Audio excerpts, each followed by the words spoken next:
চট্টগ্রাম মহানগরীর কোতোয়ালী থানা এলাকায় বিশেষ অভিযান পরিচালনা করে বিপুল পরিমাণ চোরাই মদ উদ্ধার সহ ৩ জন মাদক ব্যবসায়ীকে গ্রেফতার করেছে র্যাব-৭ চট্টগ্রাম।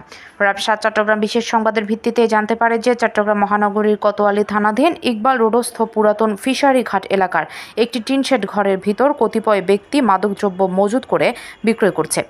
উক্ত সংবাদের ভিত্তিতে গত ২৬ এপ্রিল ২০২৪ তারিখ র্যাব-৭ চট্টগ্রামের একটি আভিযানিক দল বর্ণিত এলাকায় পৌঁছালে র্যাবের উপস্থিতি টের পেয়ে কতিপয় ব্যক্তি দৌড়ে পালিয়ে যাওয়ার চেষ্টাকালে র্যাব সদস্যরা আসামি ১ বিকাশ দাস, পিতা শম্ভু দাস, সাং মনোহর কালী, ইকবাল রোড, থানা কোতোয়ালী, থানা চট্টগ্রাম, আব্দুল মান্নান, পিতা মৃত নয়া মিয়া, সাং নলি চরগাছিয়া, থানা বরগুনা সদর, জেলা বরগুনা, এপি বগারবিল, শান্তিনগর, মৌসুমী আবাসিক এলাকা, থানা চকবাজার, চট্টগ্রাম। আসামি ৩ মোহাম্মদ জসিমউদ্দিন, পিতা মৃত মমিনুল্লাহ, সাং ভবানী জীবনপুর, থানা বেগমগঞ্জ, জেলা নোয়াখালী, এপি ডাঙ্গারচর, থানা কর্ণফুলী, চট্টগ্রামদের আটক করতে সক্ষম হয়।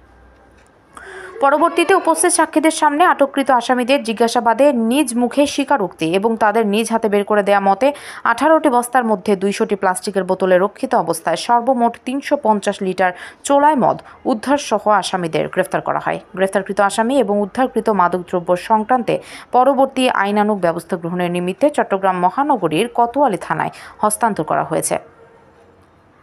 নূর আজম রবিনের তথ্যচিত্রে PIB ৭১ টিভি, চট্টগ্রাম।